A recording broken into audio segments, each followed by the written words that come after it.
Hi friends, வணக்கம். இன்றைக்கி வந்து கேப்சிகம் வச்சு சூப்பராக துவையல் வந்து எப்படி செய்யலான்னு பார்க்கலாம். அதுக்கு கடாய் வச்சுட்டு அதில் கொஞ்சமாக எண்ணெய் விட்டுக்கலாம். எண்ணெய் விட்டு கருப்பு உளுந்து சேர்த்துருக்கேன். கருப்பு உளுந்து காரத்துக்கு வந்து பச்சை மிளகாய், ஒரு வரமிளகாய் சேர்த்துட்டு ஒரு நறுக்கிய வெங்காயத்தையும் சேர்த்துக்கிறேன். சேர்த்து நல்லா வதங்கினதுக்கப்புறமா நறுக்கி வச்சுருக்க கேப்சிகம் அந்த விதை இருக்கும்ல அதை மட்டும் எடுத்துட்டு மற்ற எல்லாத்தையும் போட்டு அப்படியே வதக்கிட வேண்டியதான்.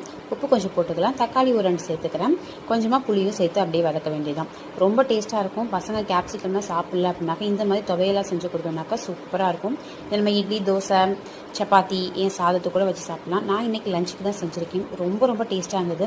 ஸோ என்னோடய கோர்சஸ் வந்து ஒரு டைம் செஞ்சாங்க. ஆனால் அந்தளவுக்கு அது வேறு மாதிரி டேஸ்ட்டாக இருந்தது.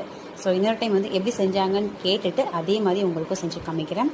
ஆனால் இதுவும் பார்த்திங்கனாக்கா வேறு லெவல் டேஸ்ட்டாக இருந்தது. சூப்பராக இருந்தது. சாதத்துக்கு சாப்பிடும்போது நல்லா ஸ்பைஸியாக இருந்தது. இதோட வந்து பார்த்திங்கனாக்கா சவ் பொரியல் வந்து செஞ்சுருந்தேன். அதுவும் ஒரு எக்கும் வச்சு சாப்பிட்டு லஞ்சை கம்ப்ளீட் பண்ணியாச்சு. நீங்கள் என்ன லஞ்ச் சாப்பிட்டீங்க மறக்காமல் கமெண்ட் பண்ணுங்கள்.